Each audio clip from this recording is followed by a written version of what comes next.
All right, not including 2020, I have gone to Disney on Ice with my daughter every single year ever since I started my channel. So that's been 3 years running. Really, I guess the 2021 season we didn't go. We did go in 2020 because Disney on Ice was right before they started canceling performances all across the country. So once again, this year, we decided to go. And of course, we parked in the parking lot. I do have some money now for parking. Yay. No, I'm not in the nonprofit world. And we went into the Coliseum where they were going to be doing Disney on Ice. Every year, I love Disney on Ice. It's kind of my little way to experience Disney World without having to pay the price to go all the way to Florida or Southern California. What do you think? Are you ready? Sure. Are you excited? Yeah. Yeah? I just like all of these people. You just like all the characters? Yeah. Who's let's ready to go? At this point, my brand is much, much less Disney than it was prior to now. But Disney is still something that I love to do, and it's something that is always really fun for me. I mean, it's nice to be able to get away from the price tag, though. So even though the channel has changed, we're still going to keep this one tradition alive in the winters. So let's talk a little bit about Disney on Ice 2022. Let's go. Before we get started with this, please press that like button down below. It helps this channel out a massive amount, and we review theme parks on this channel, even though today we're doing Disney on Ice. So we would love for you to join us, especially if you are someone who loves going to Cedar Point or would like to get to Cedar Point someday in the future. Cedar Point's kind of our bread and butter on this channel, and we'd love to have you guys come and join us to talk about all kinds of tips and tricks that you can get for Cedar Point, Kings Island, Indiana Beach, a couple of different places. They just told us that they had just opened the doors. It's like 6:03 right now. So I think the doors opened right at 6 o'clock. This is the first time that the Coliseum has held Disney on Ice in 2 years because of the coronavirus pandemic. First of all, we got to Disney on Ice very early this year. We got there an hour before. Now, we have gotten there early before. In 2020, we got there early, but we did a special event called like Story Time with Belle or something like that. There were crafts, there was food, there was all of that. In this case, though, I pick up my daughter at 5 o'clock, and we decided to go on Friday night to Disney on Ice. Hello. Hi, sweetie. How are you tonight? Are you anxious for the show? You're all set. Thank Enjoy you. the show. You can get a picture with Moana. Oh, look at all these things. We'll buy something up at the front. Right now they're going to have lots of crowds down here.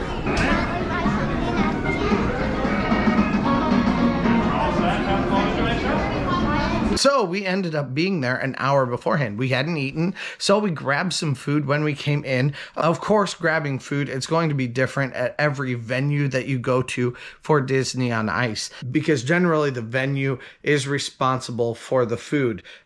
We got a couple of pretty cool things, but regardless, even 15 minutes before the show starts, the lines are going to be huge for food. But if you get there an hour beforehand, you're really doing something different that most people cannot do or they don't want to do. We had 2 burgers. Each one of them cost like $9 or something like that.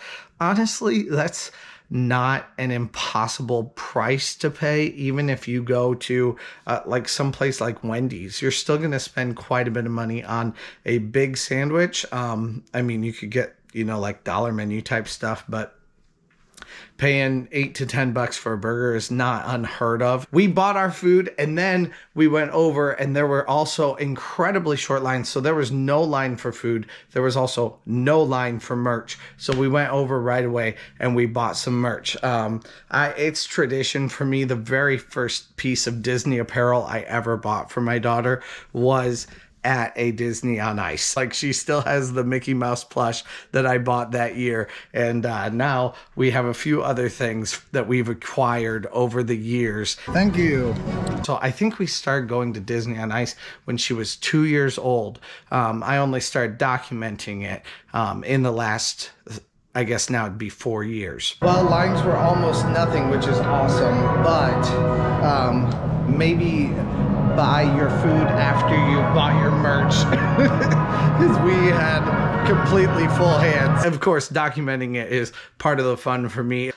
So really grab the food, take it to your seat, sit down, and then come back out, grab your merchandise, go back to your seat again. So we sat down, we had some time, we ate. This sandwich is massive. It's delicious and it's huge. This one's a big bite. It is, isn't it? I added some pickles to it. I love plain cheeseburger with pickles. We enjoyed the little spinny crazy thing that my daughter bought. We went and got some sort of dessert because once again, something else. You just can't go and not get something sweet or something extra salty. Early on is definitely the best time to get snacks and drinks and stuff like that. Get all your food. We didn't eat before we came. Like I said, it was 6 o'clock when we came in, so we didn't eat.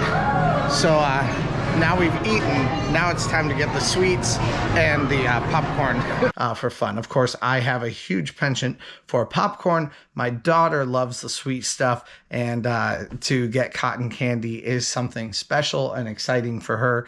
So we went and spoiled ourselves with some cotton candy. Now, the cool thing with the cotton candy is it is a fairly big bag, and you also get one of those old classic Disney hats, the black hats that kind of look like yarmulkes with Disney ears coming out of them. $15 for cotton candy, but it does include that hat. And you know, I'm okay with that. And I think that'll be a consistent experience all around. The having those hats is something that I think is merchandise from Disney, not from the individual venue. I love those things. They're my, it just reminds me of my childhood. It's kind of fun now that my daughter was able to get one. Then on our way in, my daughter goes, it's starting. Starting. What? Not yet. And I thought there was no way, but it was.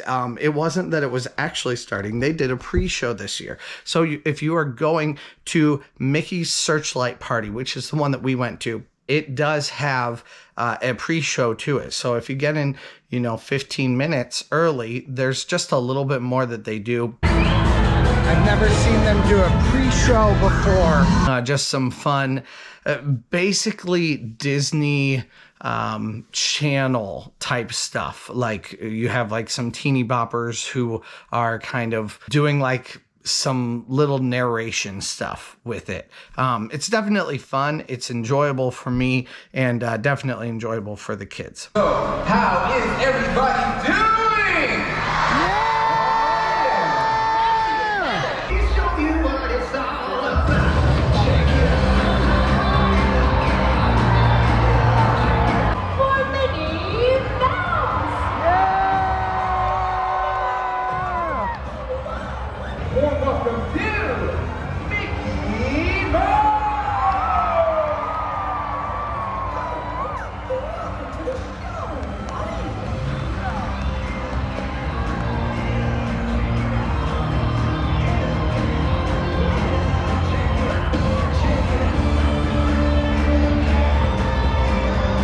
At that point, then, we had Beauty and the Beast, we had Toy Story, we had Moana. One thing that I noticed, though, especially when it comes to Toy Story and Beauty and the Beast, is they took out the majority of their, weird characters. The characters that just feel uncanny valley to me were gone, which is pretty cool. Even Maui, I expected Maui in the Moana story to be the really creepy faced Maui that I've seen before. And he still is a little bit, it's kind of weird when you have like a smile plastered on your face, but there was something more sedate about the way that he looked than the ones I've seen in the past. I see what's happening, yeah. When you had Toy Story, we didn't have Mr. and Mrs. Potato Head with literal hands coming out of their ears like we've seen in the past.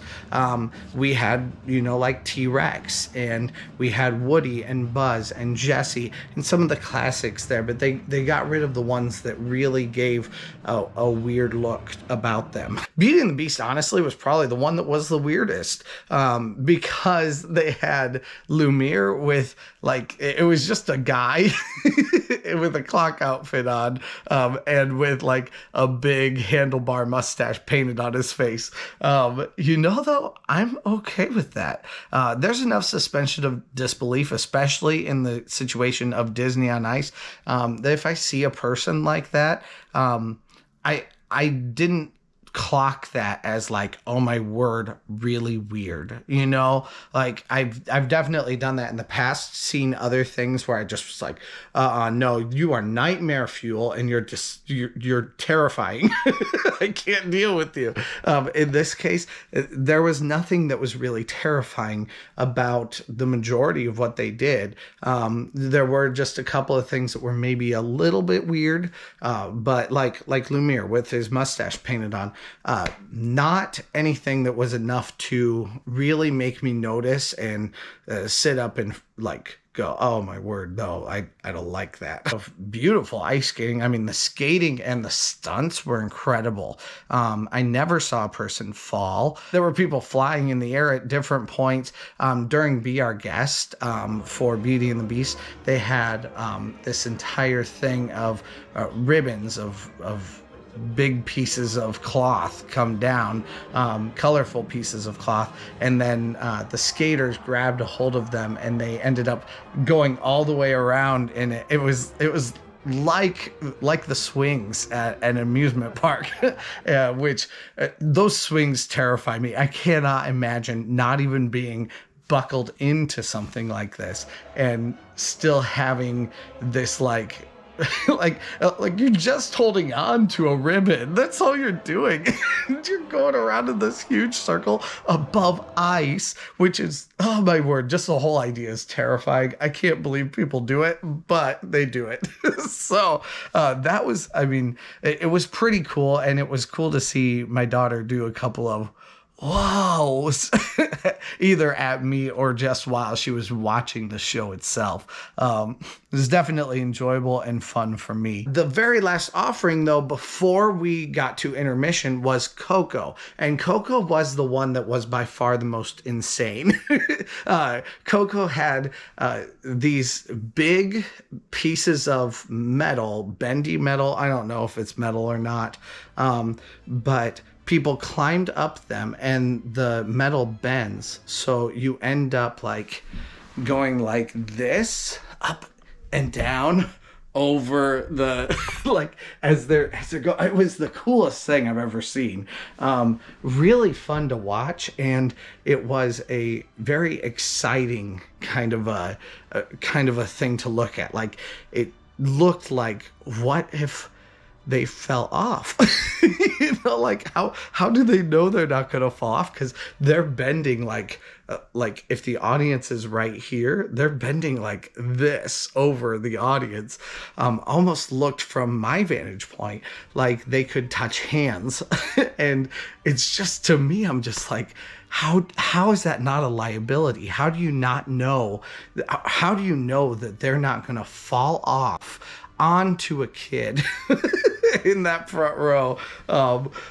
They must have some sort of assurance, but something that's holding them on or something. But oh my word, it was so cool. At that point, we broke for intermission, and actually the people that were on those big bendy things just stayed there. My daughter said, well, how are they gonna get off? I don't know. Maybe they'll just stay there for forever. I have no idea. Disney magic is how they're gonna get off. Disney Magic also brings me to one other thing too. The area projections. So they had mapped projection all across the entire thing. So on the back wall, it was really just a big white screen with like a couple platforms on it, and also with some staircases. Those were really cool because I've never seen something where they just lit the projection surface. And it made sense that it was white, like it didn't look out of place at the beginning either. But then you saw how they were using it throughout the time, and it really just changed the entire mood so quickly. There have been times when I went to Disney on Ice and it was much less well done than this. Like the very first time I went, you just had these oversized props that they would turn around. Okay, fine, but it's just not anything that's exciting or that really looks professional. It almost looked kitschy, which, I mean, if you're going to Disney on Ice, you expect some kitsch and you're kind of looking forward to the kitsch, or at least I am anyway. But it's nice to see something where you can tell they really put in that extra bit of effort to create these incredible mapped projections. It actually fooled my daughter enough that she said something about how did they skate on that? And it was really cool. I mean, to be honest, the illusion was enough for me at points where it was like, wait a minute, how can Moana be skating on sand? No, and then you're like, oh yeah, it's ice, never mind.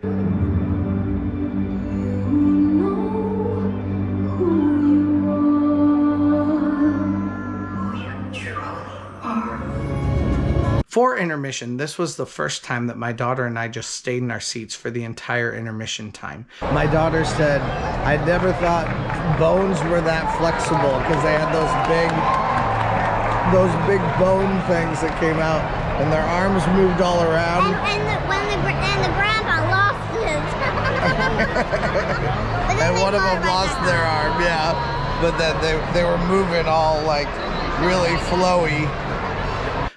It was pretty cool just to be able to sit there. We talked a little bit. I will say that she got bored during that. She kept saying, when is it going to start again? So honestly, next time I might just leave and just say something like, we're going to go get in the line to go to the bathroom, you know, like just to give you something to do. When you're just sitting there for so long, yeah, it's nice to not be stuck in the middle of all of these people at this venue. But it is also a little bit tedious just to be sitting there and not really have anything to do for an entire something like 10 to maybe 14 minutes. I think it might have been 14 minutes altogether because we expected it to be about 10, but it went a little bit longer than that. The ending was definitely shorter.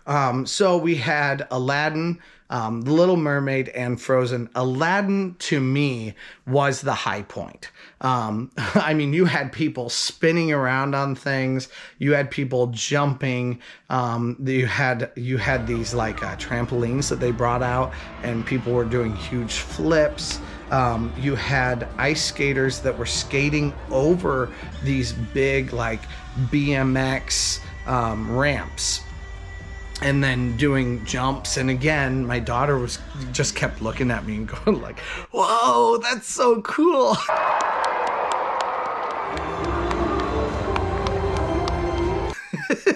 I love that. I love it when there's a different reaction from her. And also, I mean, I saw a lot more reaction from her than I've seen in past years. She's really become a kid who likes to sing a lot more. So I wasn't the only one singing this time. And that was kind of fun also. Let it go, let it go. That perfect girl is gone. Here I stand in the light of day. At this point, I almost think she enjoys this more than I do, which is a new thing for me. The Little Mermaid was pretty standard. I really liked how when she was a mermaid, she skates with her legs together like this. I was so glad that they got rid of Flounder on this, because apart from doing some sort of puppetry, I don't think there's any way to make Flounder look like he doesn't belong in an Uncanny Valley kind of a situation. He is extremely creepy. You try to do it too much, or you try to overdo it, and it just ends up being massively cringe. Instead, this was just fun, and like I said before, professional looking. The very last part of the show, which I think is kind of the last part of every show at this point, is Frozen. That's their big finale, and I'm tired of it. That's why Aladdin was way better. Like, I would have much rather have seen this show end with Aladdin. But of course, it's not made for the opinions of 34-year-old men. It's made for the opinions of 8-year-old children. And so they all want Frozen, apparently. Speaking of finale, though, they did have a final, like, part to it. And they did have some fireworks. That was cool. Some of the lighting was okay. But overall, I felt like the finale was just a little bit lacking. I've seen them before where they brought like a big Cinderella coach out onto the ice. They did have, you know, like Snow White. They did have Flynn and Rapunzel also here. So at the very end, it was nice to see a few additional characters, but there wasn't any additional kind of a prop, and there was no like big fireworks explosion at the end, which is something that I've enjoyed from past versions of this.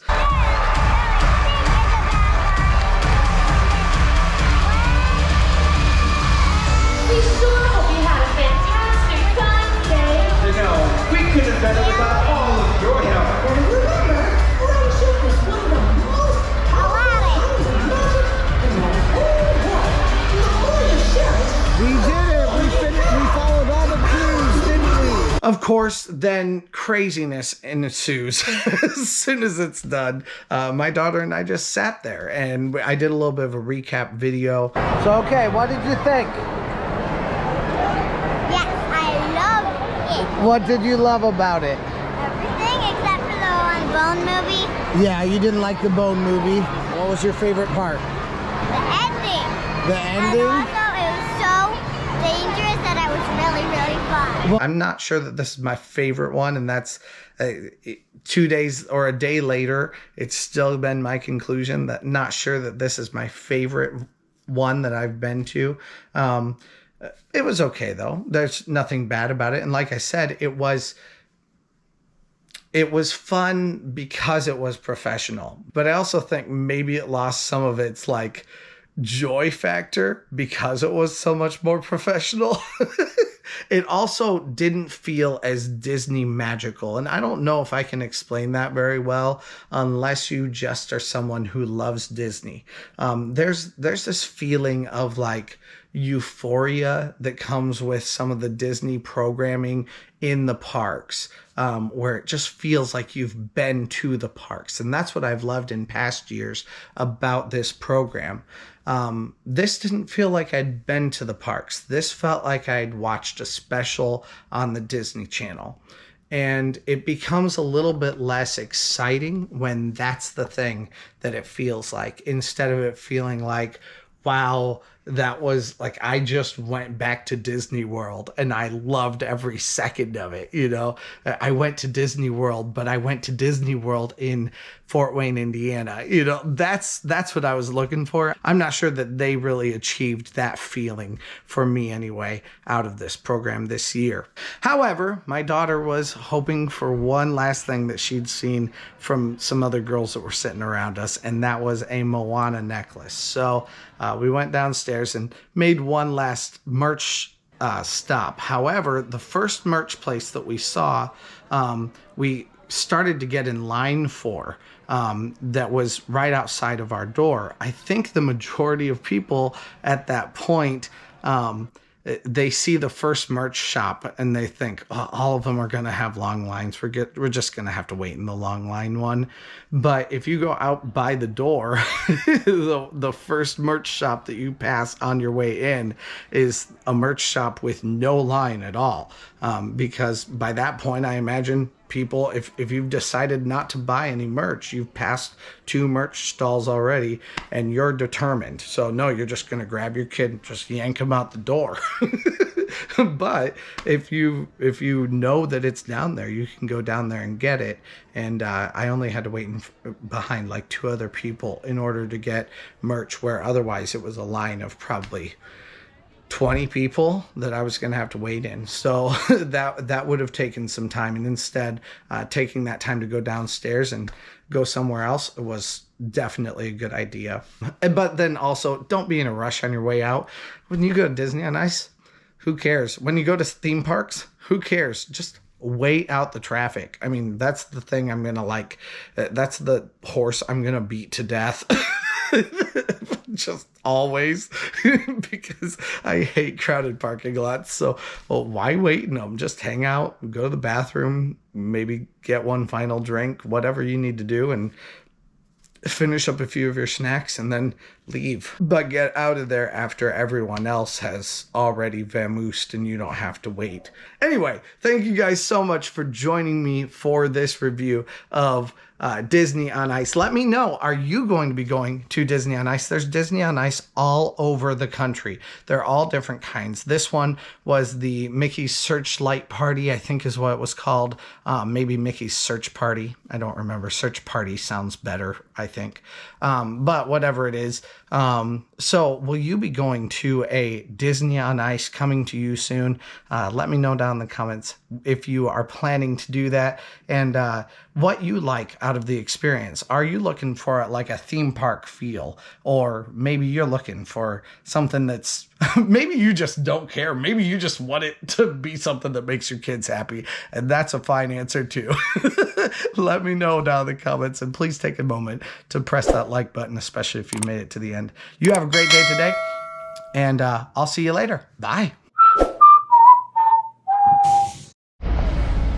Overall, the entire experience took about 2 hours. It did take it's only like 9:07 right now, and we're out at the car, so obviously doesn't take that long for the entire thing. But goodbye to the Coliseum.